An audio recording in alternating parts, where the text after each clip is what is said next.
आप golden gate bridge के बारे में जो कुछ भी सोचते हैं वह सिर्फ एक सुंदर तस्वीर है। आप इसे प्रगति का प्रतीक मानते हैं। 30 के दशक में विशेषज्ञों ने आधिकारिक तौर पर घोषणा की थी कि यह परियोजना तकनीकी रूप से असंभव है। ऐसा माना जाता था कि इस स्थान पर प्रकृति एक ऐसी बाधा थी जिसे पार नहीं किया जा सकता था। लेकिन सच्चाई यह है कि हम बहुत गलत थे। इंजीनियरों ने बेहद कठिन परिस्थितियों में काम किया। उन्हें लगभग 100 मीटर की गहराई पर बर्फीले पानी में खंभे स्थापित करने पड़े, जहां तेज धाराएं बड़े बड़े जहाजों को भी बहा ले जाती थीं। इन इस्पात टावरों के पीछे वास्तव में क्या रहस्य छिपा है? कुल 130,000 किलोमीटर लंबी तारों से यह संरचना कैसे बनाई गई और कौन सी गुप्त प्रणाली पुल को लगभग एक सदी से तूफानों में खड़ा रहने में सक्षम बनाती है? हम आपको दिखाएंगे कि कैसे सभी भविष्यवाणियों और भौतिकी के नियमों के बावजूद ग्रह का यह सबसे बड़ा इंजीनियरिंग चमत्कार बनाया गया। गोल्डन गेट जलडमरूमध्य को लंबे समय तक बहुत जटिल प्राकृतिक परिस्थितियों और अप्रत्याशित जलवायु के कारण एक दुर्गम बाधा माना जाता था। यह प्रशांत महासागर और खाड़ी के बीच एक संकरा मार्ग है।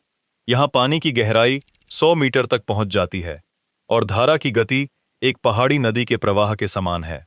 हर दिन अरबों टन पानी इस मार्ग से गुजरता है, जिससे भंवर और अप्रत्याशित धाराएं बनती हैं। घने कोहरे अचानक किनारों को इस तरह ढक लेते हैं कि जहाजों के कप्तान कुछ ही सेकंड में अपनी दिशा खो देते हैं। दशकों तक इंजीनियरों ने दावा किया कि यहां एक पुल बनाना तकनीकी रूप से असंभव है, क्योंकि तत्वों का भारी दबाव और तल की अस्थिर स्थलाकृति इसे रोकते हैं। प्रकृति ने मानो यहां एक प्राकृतिक बाधा बना दी थी, जो खाड़ी के प्रवेश द्वार को मानवीय हस्तक्षेप के किसी भी प्रयास से बचा रही थी। 20वीं सदी के 30 के दशक आए, साथ में महामंदी भी आई, जिसने पूरे देश की अर्थव्यवस्था को ठप कर दिया। लोग मुफ्त भोजन के लिए कतारों में खड़े थे, कारखाने बंद हो रहे थे और भविष्य में विश्वास गायब हो रहा था। सैन फ्रांसिस्को शहर को एक बड़े पैमाने की परियोजना की आवश्यकता थी, जो रोजगार पैदा कर सके और निवासियों में आत्मविश्वास लौटा सके। जलडमरूमध्य पर पुल बनाने का विचार लंबे समय से चर्चा में था, लेकिन यह एक वास्तविक योजना से ज्यादा एक सपने जैसा लगता था। अधिकारियों को एहसास था कि ऐसी संरचना राष्ट्र के पुनरुत्थान का प्रतीक बन सकती है। हालांकि राजकोष खाली था और कई विशेषज्ञों ने दावा किया कि यह उद्यम केवल भारी धन और मानवीय जीवन के नुकसान का कारण बनेगा।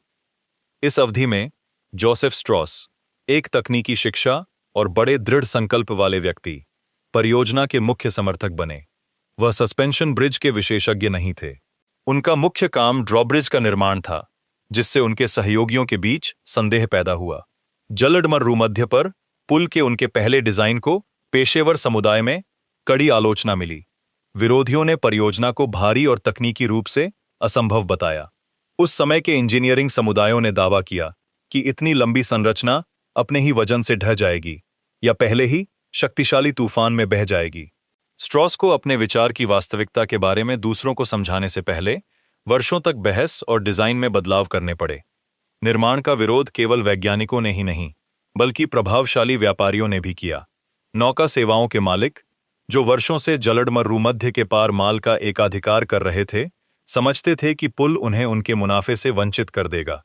उन्होंने वकीलों को काम पर रखा और अदालतों में मुकदमे दायर किए, निर्माण के खतरों को साबित करने की कोशिश की।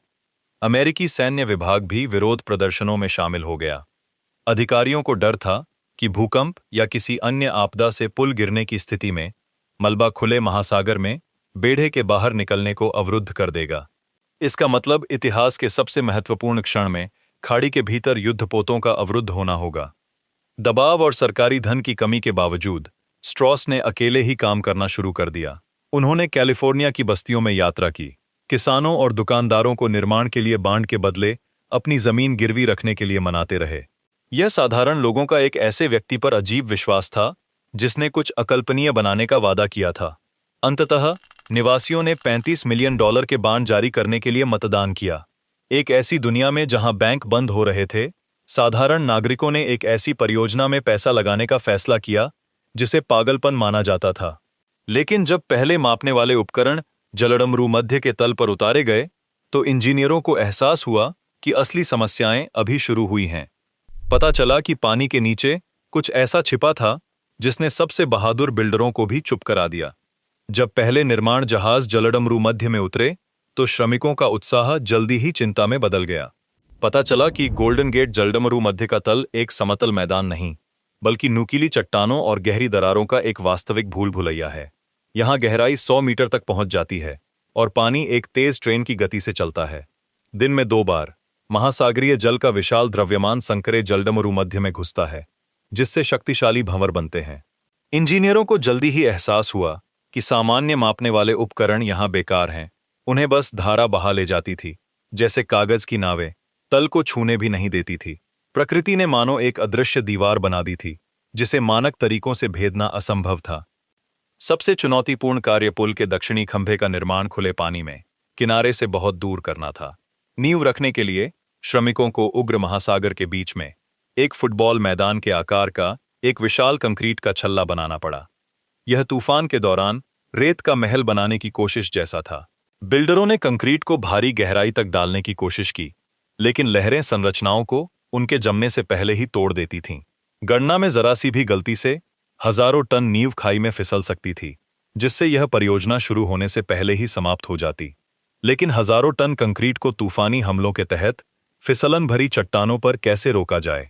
इस सवाल का जवाब गोताखोरों ने खोजा, जो रोज बर्फीले अंधेरे में गोता लगाते थे।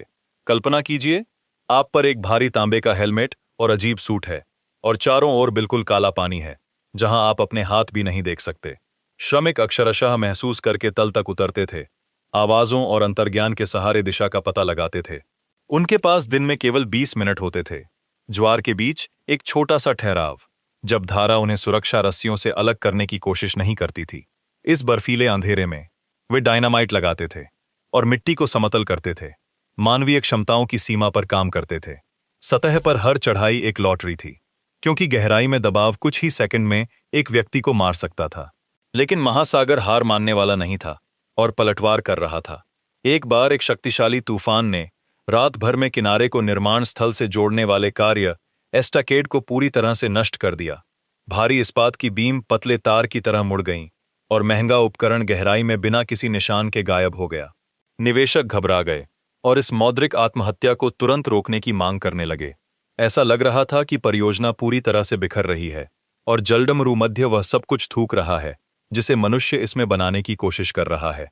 लेकिन ठीक इसी क्षण, जब आशा लगभग गायब हो चुकी थी, श्रमिकों ने कुछ असंभव कर दिखाया, जिसने सभी संदेहियों को चुप करा दिया। विनाशकारी क्षति के बावजूद निर्माण एक दिन के लिए भी नहीं रुका।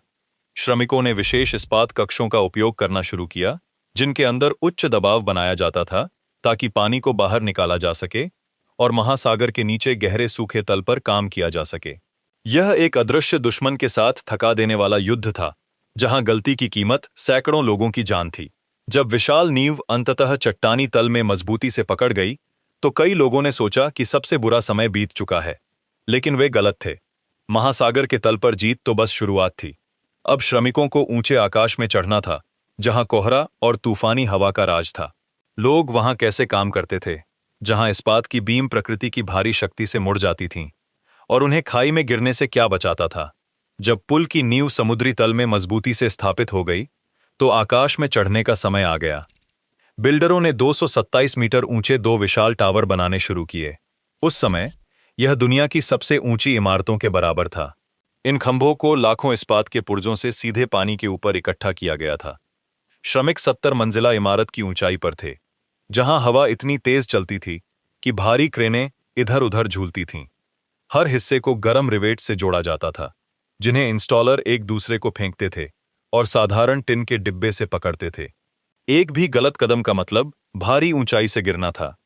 लेकिन काम घने कोहरे में भी नहीं रुका, जब पड़ोसी टावर भी दिखाई नहीं देता था।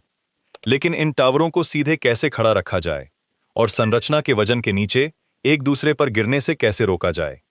जैसे ही टावर स्थापित हो गए, एक नया जटिल प्रश्न उठा। उन्हें रस्सियों से जोड़ना था, जो एक पूरे शहर का वजन सह सकें।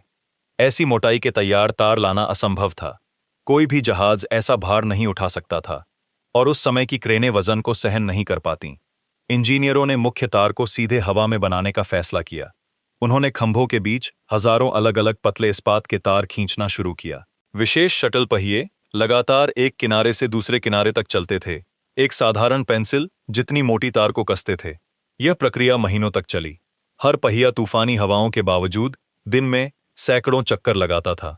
बहुत कम लोग जानते हैं कि अगर इस क्षण एक भी तार दूसरों की तुलना में कम कसता तो पूरा पुल बिखर सकता था। इस प्रक्रिया के संगठन के लिए पूर्ण सटीकता की आवश्यकता थी। कुल मिलाकर 2 मुख्य केबलों के लिए 130,000 किलोमीटर तार का उपयोग किया गया था।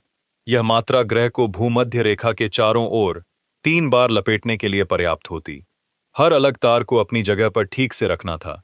अगर कुछ मिलीमीटर का भी विचलन होता तो भार गलत तरीके से वितरित हो जाता और पुल ढह सकता था। जब सभी तारों को कस दिया गया तो उन्हें शक्तिशाली हाइड्रोलिक प्रेसों से संपीड़ित किया गया। अंततः लगभग 1 मीटर व्यास का एक घना इस्पात का केबल बन गया। यह संरचना इतनी मजबूत हो गई कि यह एक साथ दर्जनों भारी ट्रेनों का वजन उठा सकती थी। लेकिन इतनी मजबूती भी इस बात की गारंटी नहीं देती थी कि लोग इन रस्सियों पर काम कर पाएंगे। इतनी ऊंचाई पर काम करना बेहद खतरनाक था और निर्माण प्रमुख ने एक नियम पेश किया जिसने कई लोगों की जान बचाई। उसने निर्माणाधीन पुल के नीचे मजबूत रस्सियों का एक विशाल सुरक्षा जाल लगाने का आदेश दिया। पहले श्रमिक इस विचार पर हंसते थे, इसे समय की बर्बादी मानते थे, लेकिन जल्द ही जाल ने बीमों से गिरे पहले व्यक्ति को बचाया। कुल मिलाकर निर्माण के दौरान 19 श्रमिक इस जाल में गिरे जो जीवित बचे। इन लोगों ने बाद में हाफवे टू हेल नामक एक गुप्त क्लब बनाया। इस नवाचार ने बिल्डरों को तेजी से काम करने की अनुमति दी, क्योंकि ऊंचाई का डर जटिल कार्यों को पूरा करने में कम बाधा डालता था। हालांकि जाल गिरने से बचाता था, लेकिन वह धातु के साथ जो हो रहा था उससे रक्षा नहीं कर सकता था। हालांकि सुरक्षा जाल भी लोगों को मौसम की मनमानी से पूरी तरह से नहीं बचा सकता था। श्रमिकों को कोहरे से फिसलन भरी डिटेल्स पर संतुलन बनाना पड़ता था, जमे हुए हाथों में भारी उपकरण पकड़े हुए। हवा के लगातार शोर और हथौड़ों की आवाज के कारण टीमें केवल विशेष संकेतों से एक दूसरे से संवाद करती थीं। हर कसा हुआ तार इस लंबे निर्माण के अंत के करीब ला रहा था। लेकिन जब मुख्य तार तैयार हो गए तो इंजीनियरों ने संरचना के अजीब व्यवहार पर ध्यान दिया। पुल सूरज की रोशनी में और तूफानों के दौरान अपने आकार को काफी बदलने लगा। रचनाकारों को अचानक एहसास हुआ कि उन्होंने केवल एक कठोर ढांचा नहीं, बल्कि कुछ जीवित और अप्रत्याशित बनाया है, जो किसी भी क्षण एक घातक आश्चर्य प्रस्तुत कर सकता है। पुल को अपनी आंखों के सामने, हैरान बिल्डरों के सामने अपना आकार बदलने के लिए क्या मजबूर कर रहा था। जब मुख्य सड़क अंततः 2 किनारों को जोड़ गई तो इंजीनियरों ने एक चौंकाने वाली खोज की। पता चला कि विशाल संरचना एक सामान्य इमारत की तरह व्यवहार नहीं करती थी। सूरज की किरणों के प्रभाव से धातु फैलती थी और पुल लंबा हो जाता था। गर्म दिनों में सड़क का केंद्रीय भाग 3 मीटर तक नीचे गिर सकता था और रात में जब ठंड होती थी तो वह फिर से ऊपर उठ जाता था। यह हलचल इतनी शक्तिशाली थी कि इसे सामान्य उपकरणों से मापा जाता था। इंजीनियरों को परियोजना में विशेष चल भागों को शामिल करना पड़ा ताकि तापमान परिवर्तन के कारण पुल खुद को नष्ट न कर दे। यदि संरचना बिल्कुल कठोर होती तो वह मौसम के पहले ही बदलाव पर टूट जाती। लेकिन क्या तापमान ही एकमात्र शक्ति थी जो इन विशाल टावरों को मोड़ सकती थी? इससे भी बड़ा खतरा हवा बन गई, जो जलडमर भूमध्य में लगभग लगातार चलती रहती है। उन वर्षों में पुलों पर हवा के प्रवाह के प्रभाव के बारे में ज्ञान बहुत कम था। उस समय कई ऐसी संरचनाएं तूफानों के दौरान खतरनाक कंपन के कारण झूलती और गिर जाती थीं। हालांकि जोसेफ स्ट्रॉस और उनकी टीम ने एक समाधान खोजा जिसने परियोजना को बचाया। उन्होंने सड़क के किनारे के हिस्सों को खुला रखा ताकि हवा बिना ज्यादा दबाव बनाए स्वतंत्र रूप से उनमें से गुजर सके। पुल तूफानों का विरोध नहीं करता था। उसने हवा के हमलों की ऊर्जा को अवशोषित करते हुए थोड़ा एक तरफ झुकना सीख लिया। इससे इस्पात की वस्तु 10 किलोमीटर प्रति घंटे की गति के झोंकों का सामना करने में सक्षम हो गई। लेकिन धातु की रक्षा कैसे की जाए अगर हवा अपने साथ केवल शक्ति ही नहीं बल्कि रासायनिक विनाश भी लाती है? सैन फ्रांसिस्को की जलवायु ने बिल्डरों को घने और नमकीन कोहरे के रूप में एक और अप्रिय आश्चर्य दिया। समुद्री नमक, जो इस्पात के पुर्जों पर जमा होता था, तेजी से जंग का कारण बनता था। संरचना की रक्षा के लिए पुल को चमकीले नारंगी रंग में रंगने का निर्णय लिया गया। इससे यह कोहरे में जहाजों के लिए दृश्यमान हो गया और एक सुरक्षात्मक परत बन गई। तब से पेंटिंग की प्रक्रिया एक भी दिन नहीं रुकी है। पेंटरों की टीमें पुल के एक छोर से दूसरे छोर तक लगातार चलती रहती हैं, कोटिंग को नवीनीकृत करती रहती हैं। जैसे ही वे एक किनारे पर अंतिम हिस्से को पेंट करना समाप्त करते हैं, उन्हें शुरुआत में लौटना पड़ता है। क्योंकि इस समय के दौरान पहली परत पहले ही नमक से खराब होने लगती है। दिलचस्प बात यह है कि इस अंतहीन काम पर हर साल लाखों डॉलर खर्च होते हैं, लेकिन इसके बिना पुल बस धूल में बिखर जाता। उन वर्षों में शहर के कई निवासियों ने कोहरे वाली रातों में निर्माण स्थल से आने वाली अजीब आवाजों पर ध्यान दिया। हजारों कसे हुए इस्पात के तारों से गुजरती हवा एक धीमी गूंज पैदा करती थी। इसने लोगों के बीच कई अफवाहें पैदा कीं, जो मानते थे कि पुल जानबूझकर आवाजें निकालता है। लेकिन इंजीनियर कारण जानते थे, यह पानी के ऊपर हजारों टन वजन को रोके हुए धातु के भारी तनाव का शोर था। सभी सुरक्षा उपायों के बावजूद मुख्य परीक्षा अभी बाकी थी। सभी गणनाएं कागज पर बिना कंप्यूटर के की गई थीं, और कोई भी पूरी गारंटी नहीं दे सकता था कि वास्तविक आपदा की स्थिति में पुल खड़ा रहेगा। इंजीनियरों को एहसास था कि उन्होंने एक ऐसी वस्तु बनाई है जो निर्माण के सामान्य नियमों से परे है। इस मजबूती का असली रहस्य दशकों बाद ही सामने आया, जब एक ऐसी घटना हुई जिसे पुल को पूरी तरह से नष्ट कर देना चाहिए था। पुरानी संरचना आधुनिक घरों को तोड़ने वाली चीज से कैसे बच पाई, और इंजीनियरों ने 100 साल पहले गलती से नींव में कौन सा रहस्य डाल दिया था? क्या 100 साल पुरानी संरचना आधुनिक तकनीकों को मात दे सकती थी? जब पृथ्वी उनके नीचे हिलने लगी तो खंभों के साथ क्या हुआ? और जोसेफ स्ट्रॉस की गणनाएं आज भी इंजीनियरों को एक अनसुलझी पहेली क्यों लगती हैं? सच्चाई का असली क्षण अक्टूबर 1989 में एक शक्तिशाली भूकंप के दौरान आया, जबकि सैन फ्रांसिस्को के आसपास की आधुनिक सड़कें ढह रही थीं। गोल्डन गेट ब्रिज हजारों कारों से भरा हुआ बस इधर उधर झूल रहा था। ऐसा लग रहा था कि तार अब टूट जाएंगे, लेकिन जब झटके बंद हुए तो विशेषज्ञों को पुल पर एक भी गंभीर दरार नहीं मिली। अतीत की एक संरचना वहां कैसे बच गई, जहां नई इमारतें खंडहर में बदल गईं? स्थिरता का रहस्य स्ट्रॉस की टीम की हाथ से की गई गणनाओं में छिपा था। कंप्यूटर के बिना इंजीनियरों ने परियोजना में मजबूती का एक विशाल भंडार डाला था, जो किसी भी भार से कई गुना अधिक था। मुख्य केबलें विशाल शॉक एब्जॉर्बर की तरह काम करती थीं, जो झटकों की ऊर्जा को सोख लेती थीं। पुरानी डिजाइनिंग स्कूल सामग्री बचाने के आधुनिक तरीकों से ज्यादा विश्वसनीय साबित हुई। लेकिन क्या यह अति मजबूती एक संयोग थी या एक शानदार दूरदर्शिता? जब वैज्ञानिकों ने सुपर कंप्यूटर पर पुल की जांच की तो वे भ्रमित हो गए। टावरों का आकार और वजन का वितरण इतनी सटीकता से गणना किया गया था, जो 30 के दशक के लिए अकल्पनीय था। गणितीय मॉडल ने दिखाया कि संरचना किसी भी हुई आपदा से ज्यादा शक्तिशाली आपदाओं का सामना करने में सक्षम है। इसने अतीत के ब्लूप्रिंट को नए सिरे से देखने पर मजबूर कर दिया। लेकिन क्या होगा अगर मुख्य रहस्य इस्पात में नहीं, बल्कि पानी के नीचे गहरा छिपा है? गहरे पानी के कंक्रीट में रासायनिक प्रक्रियाएं समय के साथ संरचना को और मजबूत करती गईं, मानो मानव निर्मित नींव को महासागर के तल से शाब्दिक रूप से जोड़ती गईं। अब खंभे केवल खंभे नहीं, बल्कि स्वयं ग्रह का एक हिस्सा हैं। यह बताता है कि पुल 100 वर्षों में 1 सेंटीमीटर भी क्यों नहीं हिला। क्या इसका मतलब यह है कि यह हमेशा खड़ा रहेगा, या इस्पात के इस विशालकाय की भी कोई सीमा है? गोल्डन गेट पिछली सदी का मुख्य इंजीनियरिंग रहस्य बना हुआ है। महामंदी की स्थितियों में आधुनिक उपकरणों के बिना काम करने वाले लोगों की उपलब्धि लगभग रहस्यमय लगती है। यह इस बात का प्रमाण है कि मानवीय बुद्धि एक ऐसी वस्तु का निर्माण करने में सक्षम है जो प्रकृति के नियमों और विनाशकारी शक्ति से ऊपर है। आज गोल्डन गेट ब्रिज इस बात का जीता जागता प्रमाण है कि कागज पर की गई गणनाएं आधुनिक डिजिटल तकनीकों को मात दे सकती हैं। लगभग 100 वर्षों की सेवा में इसने दर्जनों तूफानों और शक्तिशाली भूकंपों का सामना किया है, जिन्होंने पूरे शहर के इलाकों को नष्ट कर दिया। आज संरचना का निरीक्षण करने वाले विशेषज्ञ पुष्टि करते हैं कि 30 के दशक में इंजीनियरों द्वारा डाला गया मजबूती का भंडार अभी तक समाप्त नहीं हुआ है। वस्तु के आंकड़े चौंकाने वाले हैं। ग्रह के सबसे खतरनाक भूकंपीय क्षेत्रों में से एक में स्थित होने के बावजूद पुल कभी भी खराबी के कारण बड़े मरम्मत के लिए बंद नहीं हुआ है। यह बर्फीले पानी और डरावनी ऊंचाई पर काम करने वाले बिल्डरों के अविश्वसनीय साहस का परिणाम है। संरचना की 8 मीटर तक एक तरफ झुकने की क्षमता बिना नष्ट हुए आज भी इंजीनियरिंग विचार का शिखर मानी जाती है।